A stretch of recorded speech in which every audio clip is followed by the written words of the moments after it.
Aujourd'hui, je vais vous raconter une histoire vraie. L'histoire de Marie et Christophe, un couple marié depuis plus de 20 ans, qui semblait avoir construit une vie simple et solide en région parisienne. Jusqu'au jour où Marie découvrit que l'homme pour lequel elle s'était sacrifiée pendant 2 décennies lui cachait un secret capable de détruire tout leur mariage.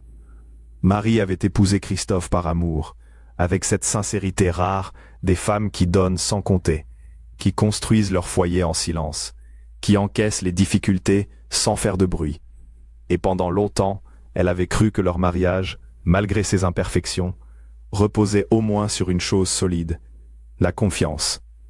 Depuis 20 ans, Marie travaillait dur dans un carrefour, où tout le monde la connaissait comme une femme sérieuse, douce, courageuse, toujours prête à rendre service. Tandis que Christophe, lui, travaillait parfois comme agent dans les transports, puis quittait son poste, puis se retrouvait au chômage, puis reprenait quelque chose quelques mois plus tard, comme s'il traversait la vie en comptant toujours sur quelqu'un d'autre pour tenir debout à sa place.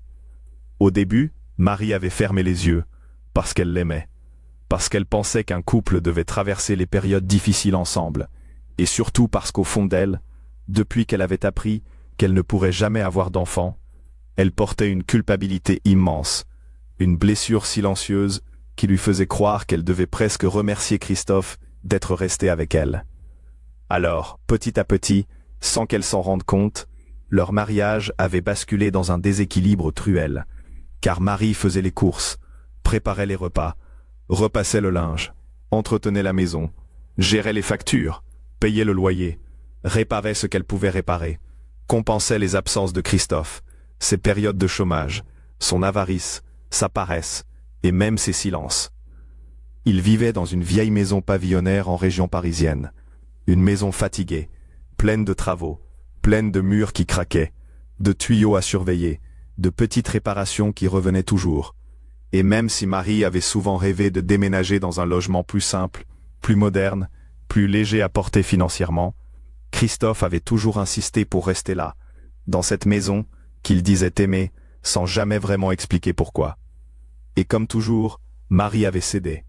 Chaque mois, elle versait sa part, puis souvent plus que sa part, jusqu'au dernier centime de son petit salaire, parce que Christophe disait que les charges étaient lourdes, que le loyer augmentait, que la maison coûtait cher, et Marie, épuisée mais loyale, faisait des heures supplémentaires, se privait de sorties, repoussait ses envies, renonçait à ses petits plaisirs, en se disant qu'au moins, elle protégeait leur foyer. Mais ce qu'elle ne savait pas encore, c'est que ce foyer n'était pas seulement un lieu de fatigue et de sacrifice. C'était aussi le plus grand mensonge de sa vie. Un matin où elle ne travaillait pas, Marie entendit des bruits étranges venir du grenier, des petits frottements secs, comme si quelque chose grattait derrière les cartons. Mais comme Christophe n'était pas là, elle finit par monter elle-même avec quelques pièges à rats, inquiète à l'idée que la vieille maison soit encore en train de lui réclamer une nouvelle dépense. Elle n'aimait pas ce grenier, parce qu'il était poussiéreux, sombre, encombré d'objets oubliés. Mais ce matin-là, en avançant entre les poutres et les cartons empilés, elle remarqua une vieille boîte rangée dans un coin, presque cachée, comme si quelqu'un l'avait laissée là depuis des années, en espérant qu'elle ne soit jamais ouverte. Au début, elle ne pensa à rien de grave, car en soulevant le couvercle, elle tomba sur des souvenirs d'enfance de Christophe, des bulletins de notes jaunis, quelques photos anciennes, des petits objets abîmés par le temps. Et pendant quelques instants, elle sourit même avec tendresse, en découvrant le visage de son mari lorsqu'il était enfant. Puis elle trouva une photo. Sur cette photo, Christophe devait avoir à peine 2 ans. Il se tenait devant une maison, entre ses parents, avec ce regard innocent des enfants qui ne savent pas encore ce que la vie leur prendra un jour. Et Marie, en observant l'image, sentit une gêne étrange monter dans sa poitrine. Parce que la façade derrière eux, les volets, le portail, les marches devant l'entrée, tout lui semblait beaucoup trop familier. C'était leur maison. La maison où elle vivait depuis 20 ans. La maison pour laquelle elle payait un loyer depuis 20 ans. Marie resta immobile, la photo tremblant légèrement entre ses doigts.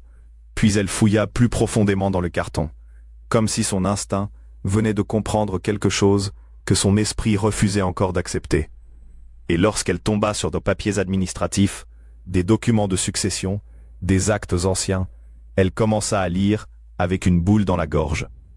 Et là, tout s'effondra, parce que Marie venait de comprendre que la maison appartenait à Christophe, qu'il l'avait héritée de ses parents, depuis le début. Marie relut les documents une première fois, puis une deuxième fois, incapable de respirer normalement, parce qu'en quelques lignes, elle venait de comprendre que pendant 20 ans, elle n'avait pas payé un loyer pour leur couple. Elle avait envoyé de l'argent à son propre mari, mois après mois, année après année, pendant qu'il la regardait s'épuiser, se priver, faire des heures supplémentaires et porter sur ses épaules une charge qui n'existait pas comme il la lui avait présentée. À cet instant, ce ne fut pas seulement la colère qui la traversa, mais une humiliation immense, une douleur presque physique, car elle repensa à toutes les fois où elle avait compté ses pièces en fin de mois, à toutes les fois où elle avait renoncé à acheter quelque chose pour elle, à toutes les fois où elle s'était sentie coupable de ne pas pouvoir donner d'enfant à Christophe, alors que lui, pendant tout ce temps, lui prenait son argent en silence. Marie se mit à pleurer dans le grenier, au milieu de la poussière et des cartons, non pas seulement parce qu'elle venait de découvrir une fraude intime, mais parce qu'elle venait de comprendre que l'homme qu'elle avait protégé pendant 20 ans s'était servi de sa blessure la plus profonde pour la garder docile, reconnaissante, presque prisonnière. Elle descendit, sortit de la maison sans même fermer correctement la porte, et marcha longtemps dans les rues, comme une femme qui essaie de remettre de l'ordre dans une vie qui vient d'exploser en quelques minutes. Puis, elle appela une collègue de travail, une amie en qui elle avait confiance, et lorsqu'elle lui raconta tout, avec des phrases coupées par les sanglots, son amie ne chercha même pas à minimiser, car elle connaissait depuis longtemps le déséquilibre de ce couple. Elle avait vu Marie s'éteindre doucement, donner toujours plus, se défendre toujours moins, et elle lui dit simplement que cette découverte n'était peut-être pas seulement une trahison, mais une porte de sortie. Ce soir-là, Marie rentra à la maison avec le visage fermé, attendit Christophe dans un silence glacial. Puis lorsqu'il entra enfin, elle posa les documents devant lui et lui demanda, d'une voix tremblante mais ferme, depuis combien de temps il lui faisait payer un loyer pour une maison qui lui appartenait. Christophe devint livide. Pendant quelques secondes, il ne trouva rien à dire, puis il tenta de se justifier, expliquant qu'il avait besoin d'une sécurité financière, qu'avec son travail instable, il ne pouvait pas faire autrement, qu'il avait peur de manquer d'argent. Mais plus il parlait, plus Marie comprenait qu'il ne regrettait pas vraiment de l'avoir trahi. Il regrettait seulement qu'elle l'ait découvert.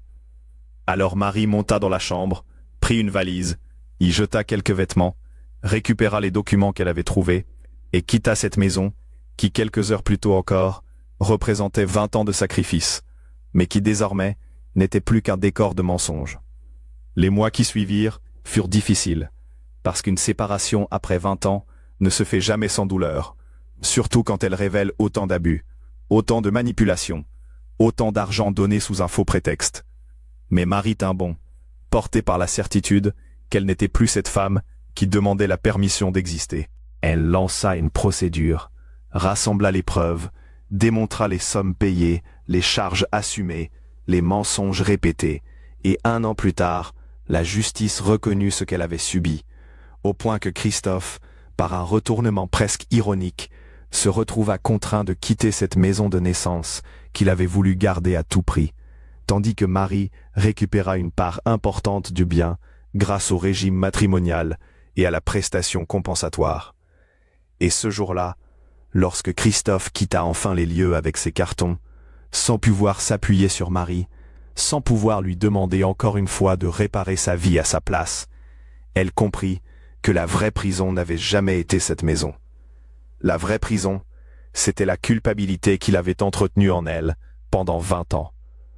Marie ne récupéra pas seulement une maison, ni seulement une compensation financière. Elle récupéra quelque chose de bien plus précieux, sa dignité, sa liberté, et la certitude terrible, mais nécessaire, qu'aimer quelqu'un ne doit jamais vouloir dire se laisser dépouiller en silence. Et vous, à la place de Marie, après 20 ans de mensonges, auriez-vous pu pardonner Christophe ?